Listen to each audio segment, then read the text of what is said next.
Hi అండి, నమస్తే. Welcome to Sashi home talks.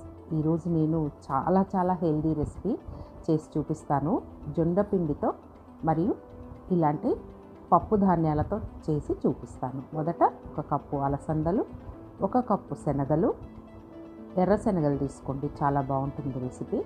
ఆ తర్వాత 1 కప్పు పెసలు, 1 కప్పు ఎండు బఠానీలు, ఇలా గ్రీన్వి తీసుకోండి, చాలా బాగొస్తుంది రెసిపీ. వీటిని ఒక పాత్రలో నీళ్లు వేసి అందులోకి వేసి కడిగేసుకోవాలి. కడిగి తీసుకోవాలి, దుమ్ముగా ఉంటుంది కదా, కడిగి తీసుకోండి. ఇప్పుడు కడిగిన తర్వాత మరి బాగా మునిగేదాకా నీళ్లు వేసేసి ఒక రాత్రి నానబెట్టుకోవాలి. నెక్స్ట్ డే అలాగే ఉంచేస్తే స్ప్రౌట్స్ తయారవుతాయి. ఇవి మొలక కట్టాలన్నమాట. అలాగే వదిలేస్తే కూడా మొలకెత్తుతాయి 1 డేలో. నేను మొలక కట్టినవి తీసుకున్నాను. మొలక లేకపోయినా కూడా నానబెట్టిన ఈ విత్తనాలని తీసుకోవచ్చు. వీటిని నేను మిక్సీ జార్లో వేసేసి గ్రైండ్ చేస్తున్నాను. అయితే నేను కాస్త మిగిలించాను, 1 కప్పు స్ప్రౌట్స్ మిగిలించానండి. ఇందులోకి చిన్న అల్లం ముక్క కట్ చేసి వేసుకోవాలి. 1 బిగ్ ఆనియన్, అది కూడా కట్ చేసి వేసుకొని తగినన్ని నీళ్లు పోసి కాస్త ఉప్పు వేసేసి, అయితే పదార్థానికి కావాల్సినంత ఉప్పు కూడా వేసుకోవచ్చు. నేను మొత్తం ఉప్పు వేశాను. కొంచెం ఎండు మిరపకాయలు కారానికి తగినంత వేసుకోవాలి. 2 స్పూన్స్ జీలకర్ర వేసేసి ఇప్పుడు బాగా గ్రైండ్ చేసుకోవాలి. అంటే మెత్తగా దోసపిండిలాగా కాకుండా కాస్త బరకగా పట్టుకోవాలి. మనము సాధారణంగా స్ప్రౌట్స్ని అలాగే తింటూ ఉంటాము, కాస్త ఉడికించి తింటూ ఉంటాము, కాస్త తిరగవాత వేసి తింటూ ఉంటాము. అలా కాకుండా ఇలా చేసి చూడండి, చాలా బాగుంటుంది. ఇప్పుడు 1 కప్పు జొన్న పిండిని మిక్సీ జార్లో వేసేసి మరి కాస్త నీళ్లు వేసేసి మరి గ్రైండ్ చేసుకోవాలి. ఈ జొన్న పిండి వేయటం వల్ల మనకు ఈ రెసిపీ అనేది చాలా ఈజీగా ఉంటుంది, చాలా బలం కూడా.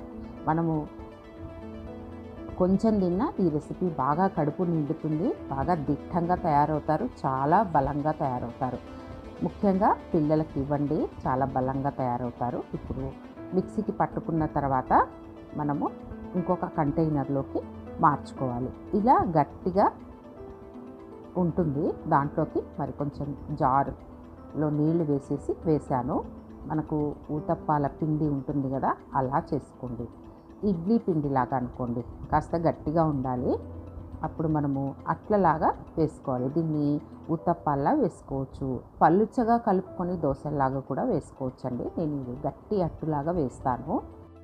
ఇలా చేసుకున్న పిండిని రకరకాలుగా మనము వేసుకోవచ్చు, రెసిపీస్ చేసుకోవచ్చు. కాస్త సోడా వేసి దిబ్బ రొట్టెలాగా వేసుకోవచ్చు, ఇడ్లీలాగా వేసుకోవచ్చు. ఇలా చాలా రకాలుగా చేసుకోవచ్చు అన్నమాట. పొంగనాల్లాగా కూడా చేసుకోవచ్చు. నేను ఈరోజు ఊతప్పం స్టైల్ చూపిస్తున్నాను.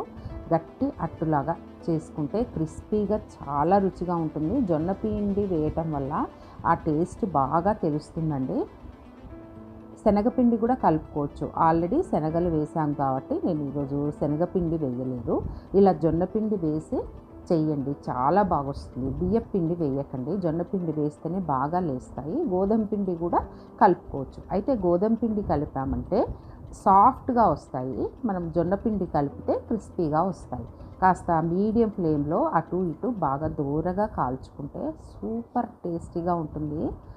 మీరు ఎప్పుడైనా ఇలాంటి రెసిపీస్ ట్రై చేస్తూ ఉంటారా? ఇది నా ఎక్స్పెరిమెంట్ రెసిపీ అన్నమాట. ఇప్పుడు మంచి చట్నీ చేసుకొని తింటే ఉంటుంది, ఆహా ఓహో సూపర్. అంతే. నేను ఈరోజు ఎర్రకారం చట్నీ చేశాను, ఉల్లిపాయ టమాటో కారం చట్నీ చేసినాను.